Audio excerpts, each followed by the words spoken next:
Assalamualaikum warahmatullahi wabarakatuh. Halo teman-teman, hari ini saya akan membacakan surah Al-Baqarah ayat 41, 43, dan 45 dari ayat arti beserta tafsirnya.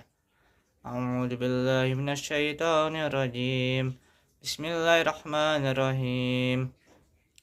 Aminu bima anjaltu musaddiqan lima ma'akum wa la takunu awwala kafirin bih wa la tashtaru bi ayati samanan qalila wa iyaya fattaqun, yang artinya, dan berimanlah kamu kepada apa atau Al-Quran yang telah aku turunkan, yang membenarkan apa atau Taurat yang ada pada kamu, dan janganlah kamu menjadi orang yang pertama kafir kepadanya.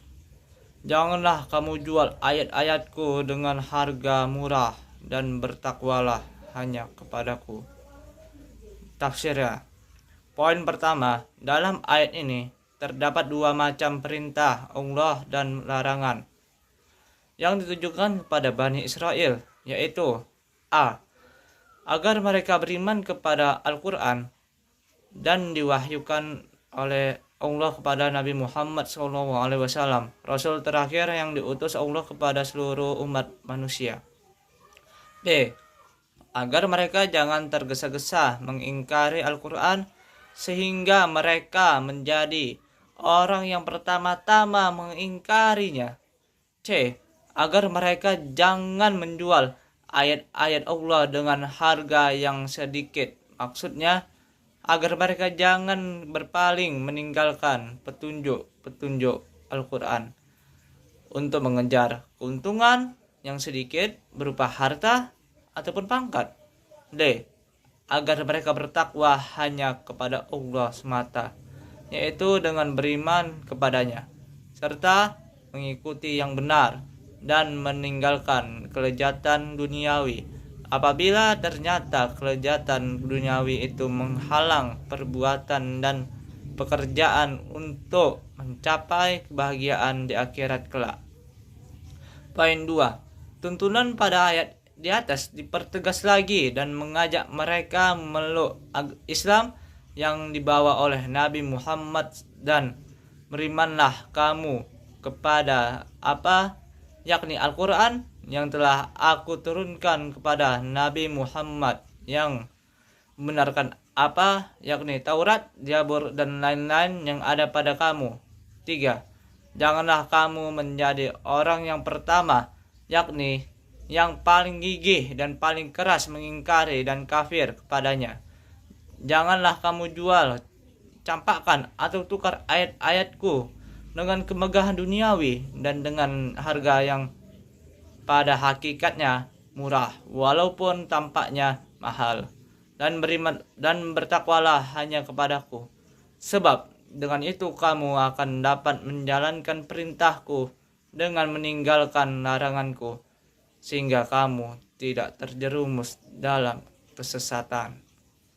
Saya akan menjelaskan surah Al-Baqarah ayat 43 yang berbunyi wa aqimus sholata wa atuz zakata warka'una marakiin, yang berarti kerjakan sholat, tunaikan zakat, dan rukulah kepada orang-orang yang ruku. Ayat ini menjelaskan 3 macam perintah yang ditunjukkan kepada Bani Israel, ialah 1. Agar mereka melaksanakan sholat dengan sebaik-baiknya, melengkapi segala syarat dan rukun-rukunnya, serta menjaga waktu-waktunya yang telah diperintahkan, menghadapkan seluruh hati kepada Allah dengan tulus dan khusyuk. Kedua, agar mereka melakukan zakat, karena zakat merupakan salah satu pernyataan syukur kepada Allah atas nikmat yang telah dilimpahkannya, dan menumbuhkan hubungan yang erat antar sesama manusia, dan menyucikan hati, karena zakat itu merupakan pengorbanan harta benda untuk membantu fakir miskin. 3. Agar mereka ruku bersama orang-orang yang ruku.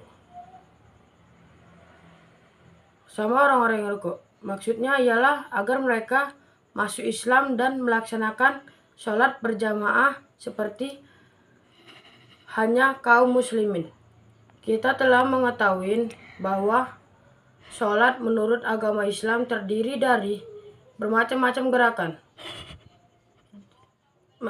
seperti ruku, sujud, istidal, dan sebagainya.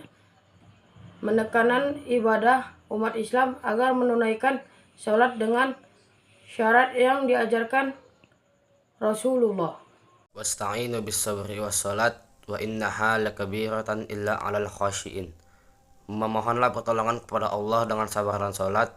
Sesungguhnya salat itu benar-benar berat kecuali bagi orang-orang yang khusyuk.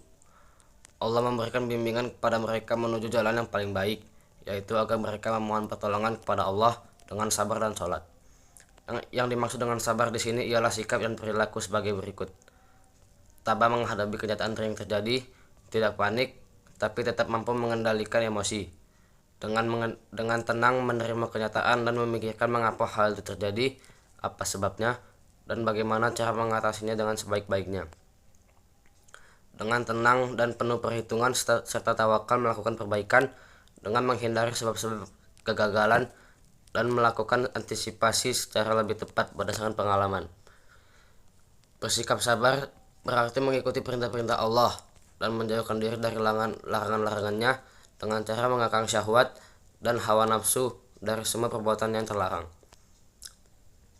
Melakukan sholat dapat menjaga kita dari perbuatan-perbuatan yang tidak baik, dan dengan sholat itu pula kita selalu mengingat kepada Allah, sehingga hal itu akan menghalangi kita dari perbuatan-perbuatan yang jelek, baik diketahui orang lain maupun tidak. Sholat adalah ibadah yang sangat utama, di mana kita dapat bermunajat kepada Allah 5 kali setiap hari. Sekian, terima kasih. Assalamualaikum warahmatullahi wabarakatuh.